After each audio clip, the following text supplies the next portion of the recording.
Maestro Zárate, ¿cómo estás? Bien, Pepe. Déjame presentarte como te mereces. A ver, licenciado en Derecho por la Universidad Nacional Autónoma de México. Maestro en Sociología Política por el London School of Economics and Political Science. Sí, porque mucha gente cree que la escuela se restringe A lo la económico. economía. No, es ciencia muy política. fuerte en ciencia política. Correcto. También escribe Los usos del poder Sí, en el periódico El Universal. sí. En la tarde, los jueves, con nosotros también en ese tono. Presidente del Grupo Consultor Interdisciplinario, GCI, firma especializada en estrategia de comunicación y comunicación política. En fin, bienvenido.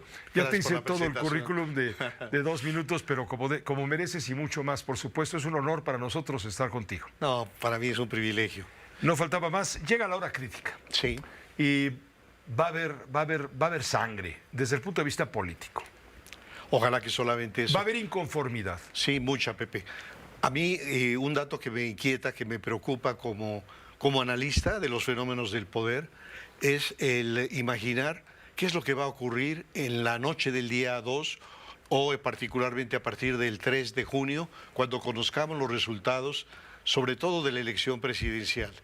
Y yo pienso que el presidente de la República se ha dedicado prácticamente 6 años, todas las mañanas, a incentivar un sentido de odio, de resentimiento en anchas franjas de la población, sobre todo la gente más pobre, con razón o sin ella, tienen un sedimento de rencor y de revancha, que yo creo que tiene también una explicación en el sistema educativo y en los valores de la posrevolución, este sentido de pobres contra ricos y de soy pobre porque alguien me ha explotado, etcétera. Y el presidente ha rascado mucho a todo eso y esto se va a traducir en que yo puedo imaginar que en el caso de que el desenlace sea el triunfo de Claudia Sheinbaum, que casi la mitad de la ciudadanía, que en este caso se trata de una ciudadanía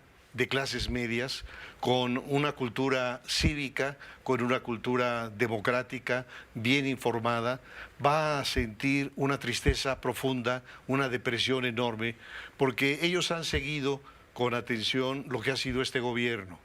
Y yo creo que este es un gobierno que se ha encargado de ir demoliendo o capturando a las instancias de contrapeso, los contrapesos naturales de un sistema democrático.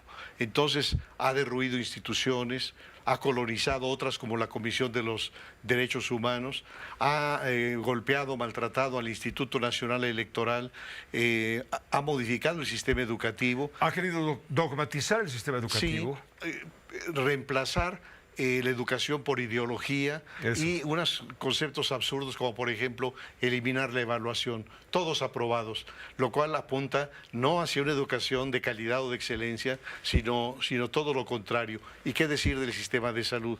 Entonces, para esa casi mitad de la población, la derrota de Xóchitl en la elección significaría un golpe bajo, una depresión enorme, porque la candidata Claudia Sheinbaum ha anticipado que su gobierno sería una continuación del gobierno de López Obrador.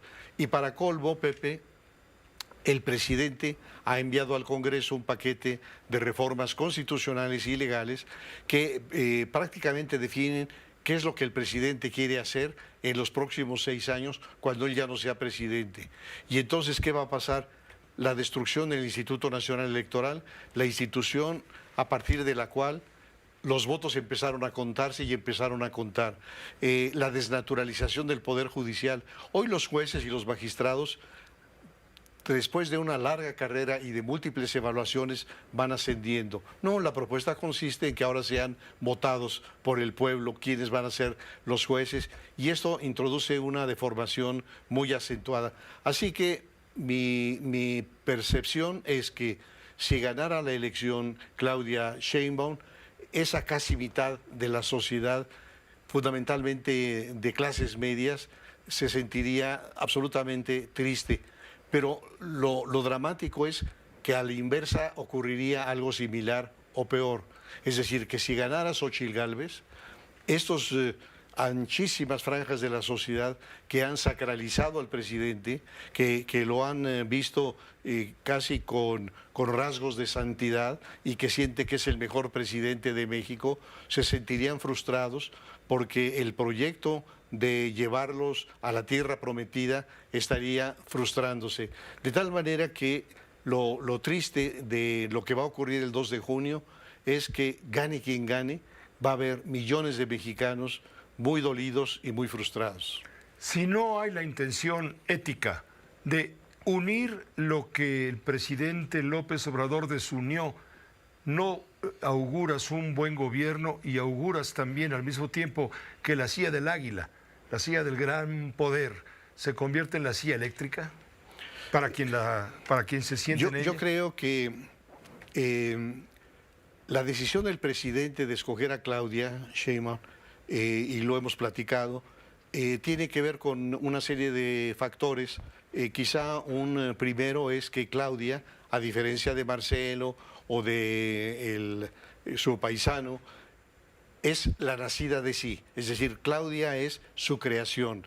Y es una creación que en la visión del presidente le garantiza la continuidad de su proyecto, le garantiza su trascendencia histórica, su lugar ahí con Miguel Hidalgo.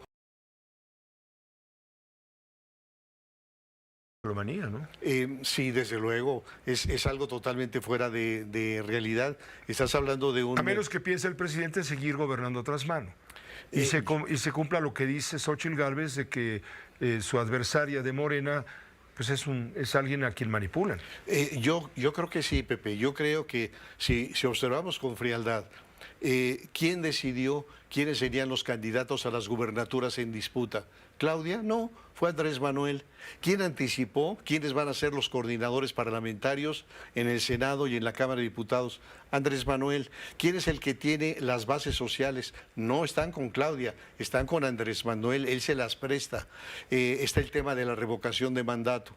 De tal manera que yo estoy convencido de que le impuso todo y le impuso inclusive el plan sexenal, que son esas 20 iniciativas de reforma, 18 constitucionales, 2 legales. Y naturalmente que no tiene mucho margen de maniobra Claudia. Y esto de alguna manera es lo que genera un temor muy grande de esos sectores de la sociedad que dicen, ya párale, es decir, no queremos que siga avanzando la construcción del país de un solo hombre. Y yo sé que algunos analistas señalan que una vez que te instalas en la silla del águila, en ese momento el poder se aglutina en torno suyo. Digo, sí, nada más que hay experiencias históricas muy claras en México, que es el maximato. Cuando el jefe máximo de la revolución, Plutarco Elías Calles, puso a 4 peleles, puso a Emilio Portes Gil, a Pascual Ortiz Rubio, a Abelardo L. Rodríguez y Cárdenas. Y solamente el cuarto, Cárdenas, logró sacudírselo. ¿Y por qué se lo sacudió Cárdenas? Porque Cárdenas tenía una base social real, porque era un político con peso propio.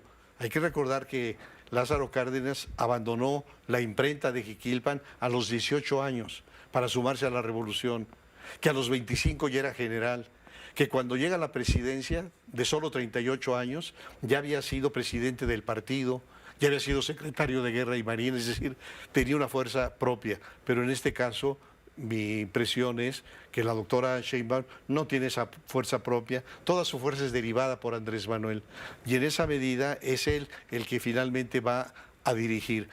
¿Qué posibilidades hay de que se lo sacudiera y de que ella pudiera gobernar con más libertad? Pues la única posibilidad que yo veo es una enfermedad paralizante de López Obrador o la muerte. Si eso ocurriera, habría una posibilidad de que Claudia fuera presidenta realmente. Pero aquí viene otro problema. ¿Qué harían las tribus? Es decir, esas tribus que desde el Frente Democrático Nacional, los excomunistas, extrotskistas, expriistas, exeguistas, todas estas tribus lograron mantenerse unidas porque había un caudillo, que era en ese tiempo el ingeniero Cuauhtémoc Cárdenas, que los mantenía unidos. Después se siguieron manteniendo unidos por otro caudillo que es Andrés Manuel. Si no está Andrés Manuel, lo que veremos será una diáspora. Entonces, bueno, no son buenas noticias, Pepe, pero al final de cuentas creo que La responsabilidad de un analista político no es dar buenas noticias, sino tratar de interpretar la realidad. Ya la gente no va a querer que te vuelva a invitar. Que te vaya muy bien. Gracias, maestro Zárate. Esta fue una producción de Grupo Fórmula. Encuentra más contenido como este en radioformula.mx.